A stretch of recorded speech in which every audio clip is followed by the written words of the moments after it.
আজকে ইংলিশের একটা বিশাল কনফিউজিং কনসেপ্ট নিয়ে আলোচনা করতে চলেছি। টু হ্যাভ আর টু হ্যাভিং এই দুটোর ব্যবহার। টু হ্যাভ কখন হয়, টু হ্যাভিং কখন হয়, কনফিউশন বিশাল তৈরি হয়ে যায়।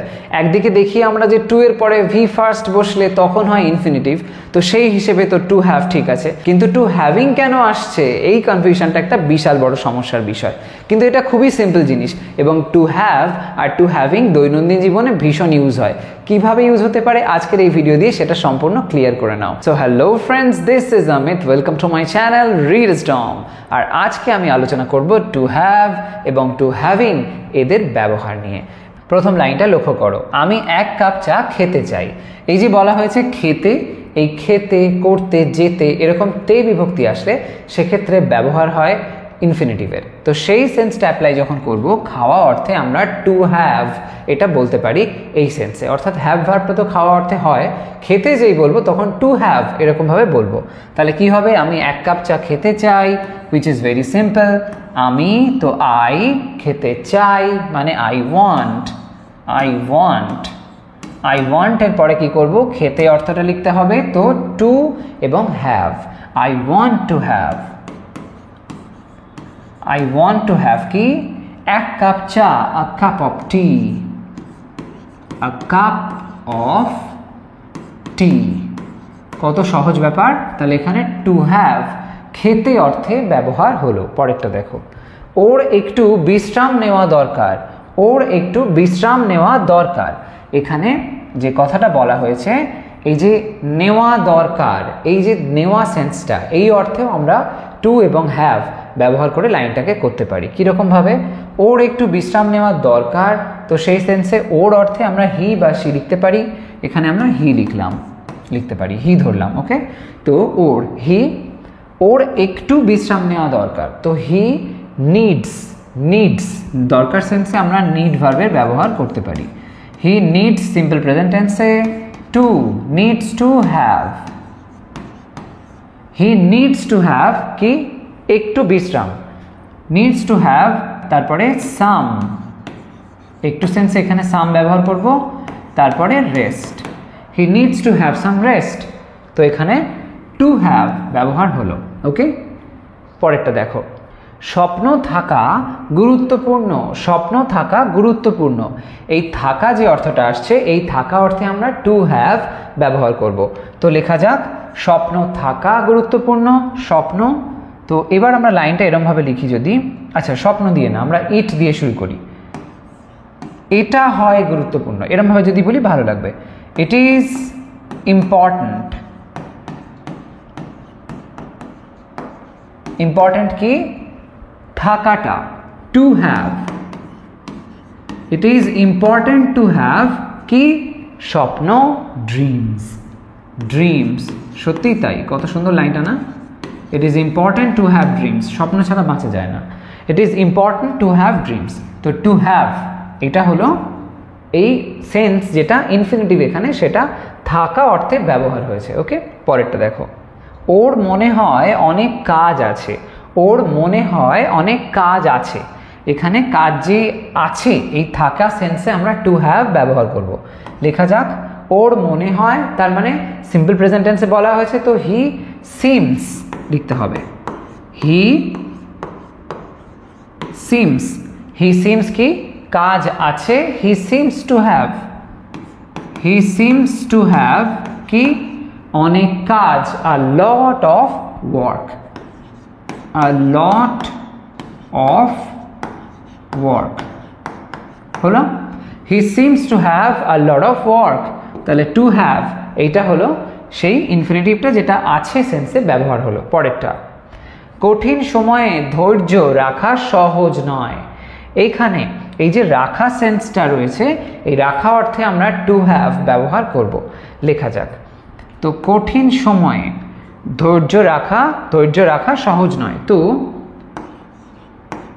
ইট ইজ নট, সহজ নয়, it is not easy, it is not easy to have, to have ধৈর্য মানে পেশেন্স, পেশেন্স ইন কোন সময়ে? কঠিন সময়ে। তো ইন টাফ টাইমস, টাফ মানে কঠিন সময়ে, টাইমস হলো। It is not easy to have patience in tough Times. তো টু হ্যাভ এর ব্যবহার এখানে হলো, যেটা রাখা সেন্সে আমরা দেখতে পেলাম। এবার নেক্সট ওয়ানটা দেখো, নেক্সট লাইনটা দেখো কি বলছে, আমি রাতের খাবারের পরে চা খাওয়ায় অভ্যস্ত। আমি রাতের খাবারের পরে চা খাওয়ায় অভ্যস্ত। এই যে কথাটা বলা হয়েছে এখানে আমরা টু হ্যাভিং এর ব্যবহার দেখব। এই টু হ্যাভিং টু হ্যাভের থেকে সম্পূর্ণ আলাদা সেন্স। টু হ্যাভটা আমরা ইনফিনিটিভ অর্থে দেখেছিলাম, টু এর পরে V1 হওয়ার রুলটা হলো ইনফিনিটিভ, কিন্তু এখানে টু এর পরে যে হ্যাভিং আসছে এটা কিন্তু কোনোভাবেই ইনফিনিটিভ সেন্সে নয়। এখানে হ্যাভিং থেকে আমরা দেখব কোনো হয়তো জেরান্ড ফ্রেজের ব্যবহার হচ্ছে, আর টু হতে পারে কোনো একটা ফ্রেজাল ভার্বের অংশ, আবার হতে পারে টু একটা কোনো এরকম সেন্সে আসছে যে সেটা একটা অ্যাপ্রোপ্রিয়েট প্রেপোজিশন হিসেবে ব্যবহার হচ্ছে, মানে ফিক্সড প্রেপোজিশন, ওই নির্দিষ্ট শব্দটার পরে বা ওই নির্দিষ্ট ভার্বের পরে ওই প্রেপোজিশনটাই বসবে, এরকম টাইপের একটা সেন্স। তো এখানে আমি যত লাইনগুলো ট্রান্সলেট করব তোমরা বুঝতে পারবে এখানে টু এবং হ্যাভিং টু আর হ্যাভের থেকে সম্পূর্ণ আলাদা। যাই হোক, একেবারেই কনফিউজ হয় না, খুবই সিম্পল ব্যাপার, ট্রান্সলেট করছি, কনসেপ্টটা বোঝাচ্ছি, দেখো একদম সহজ জল ভাতের মতন জিনিস। তো এই লাইনটা যদি আমরা ট্রান্সলেট করি, আমি রাতের খাবারের পরে চা খাওয়ায় অভ্যস্ত, কেমন হবে লক্ষ্য করো। আমি রাতের খাবারের পরে চা খাওয়ায় অভ্যস্ত, তো আমি সাবজেক্ট লিখে দাও, আমি অভ্যস্ত, এই সেন্সে আমি হই অভ্যস্ত। প্রেজেন্টে যখন কোনো অভ্যাসকে বোঝাবে তখন লাইনটা এরকমভাবে বলতে হয়, আই অ্যাম, অভ্যস্ত সেন্সে ইউজ টু, এই ইউজ টু ব্যবহার করতে চাইলে এরমভাবে বলতে পারো, আই অ্যাম ইউজ টু। ওকে, প্রেজেন্টে বোঝায়। আই অ্যাম ইউজ টু কি? রাতের খাবারের পরে চা খাওয়ায় অভ্যস্ত, তো I am use to having, চা খাওয়া এই সেন্সে হ্যাভিং টি। হ্যাভিং টি কখন? খাবারের পরে, রাতের খাবারের পরে, তো তার মানে পরে সেন্সে আফটার, আর খাবার, রাতের খাবার তো ডিনার হলো। I am use to having tea after dinner. তাহলে এখানে টু হ্যাভিংটা কি সেন্সে আসলো? অ্যাকচুয়ালি দুটোই ছাড়া ছাড়া, টু আলাদা, হ্যাভিং আলাদা। এখানে টু বসেছে ইউজ টু এই অর্থটার জন্য, ইউজড এর পরে টু আসে, আমরা জানি এটা একটা কম্বিনেশন, সেই ইউজ টু অর্থে। আর হ্যাভিং টি এই বিষয়টা এখানে জেরান্ড ফ্রেজ হয়েছে। ওকে, এটা একটা নাউন সেন্সে হয়েছে। যদি প্রশ্ন করো আমি কিসে অভ্যস্ত, আনসার আসছে হ্যাভিং টি আফটার ডিনার। তো এই সেন্সে এটা কিন্তু টোটালি ডিফারেন্ট কনসেপ্ট, কিন্তু টু এর পরে আমরা হ্যাভিং এর ব্যবহার এই ক্ষেত্রে দেখতে পাই। তো অবশ্যই এটা বলবো না যে টুটা হ্যাভিং এর সাথেই কানেক্টেড থাকলো, একেবারেই কিন্তু সেটা নয়। পরের লাইনটা দেখো কি বলা হয়েছে, সে টাকা চুরির কথা স্বীকার করলো, সে টাকা চুরির কথা স্বীকার করলো। তাহলে এই লাইনটা আমরা এরমভাবে লিখব, সে টাকা চুরির কথা স্বীকার করলো বলা হয়েছে, করলো, খেলো, গেল, তার মানে সিম্পল পাস্ট টেন্স, তো সেই মতন লেখা যাক। সেই অর্থে হি দিলাম, স্বীকার করা মানে কনফেস করা, তো হি কনফেসড, হি কনফেসড। কনফেস যখন কেউ কিছু করে, যে জিনিসটা করে সেটার কথা যখন বলা হয়, তখন কনফেসের পরে আমরা টু ব্যবহার করি ফিক্সড প্রিপোজিশন হিসাবে। তো লিখতে হবে হি কনফেসড টু কি না টাকা চুরির কথা, এটা লিখতে হবে two having, having stolen, having stolen চুরি করেছে সেই কথাটা, হ্যাভিং স্টোলেন চুরির কথা, the money. Okay, he confess two having stolen the money. যদি এখানে আমরা প্রশ্ন করি সে কি কনফেস করলো, আনসার আসছে হ্যাভিং স্টোলেন দ্য মানি। তো এই অর্থে এখানে হ্যাভিং স্টোলেন দ্য মানি এটা হয়ে গেল জেরান্ড ফ্রেজ, আর এখানে কনফেসডের সাথে লিঙ্কড হিসাবে টু ব্যবহার হয়েছে। তো যাই হোক, তবুও আমরা দেখতে পাচ্ছি টু হ্যাভিং সেন্স এখানে আসলো। তো এখানে আমরা পরপর দুটো এমন ভার্ব দেখলাম যার পরে কিন্তু টু ব্যবহার হতে লক্ষ্য করছি, একটা ইউজ টু আর একটা আসলো কনফেসড টু। ওকে, পরেরটা দেখো, পরের লাইনটা কি বলছে, সে বিষয়টা নিয়ে মিথ্যা বলার কথা মেনে নিল, সে বিষয়টা নিয়ে মিথ্যা বলার কথা মেনে নিল। এখানেও আমরা হ্যাভিং এ সেন্স অবশ্যই দেখব। তো লেখা যাক, সে বিষয়টা নিয়ে মেনে নিল বলা হয়েছে, তার মানে সিম্পল পাস্ট টেন্স। তো সেই অর্থে এখানে সি লিখলাম, মেনে নিল, মেনে নেওয়া সেন্সে এখানে অ্যাডমিট ভার্বটা ব্যবহার করব, admit. She admitted, she admitted. Okay, admitted কি? অ্যাডমিটেডের পরে তোমায় দিতে হবে to, admitted to fixed preposition, appropriate preposition. She admitted to কি? মিথ্যা বলার কথা, সে এই বিষয়টা নিয়ে মিথ্যা বলার কথা সে মেনে নিল। তো শি অ্যাডমিটেড টু হ্যাভিং, আমরা টু এর পরে হ্যাভিং ব্যবহার এখানে করব। টু হ্যাভিং কি? মিথ্যা বলার কথা।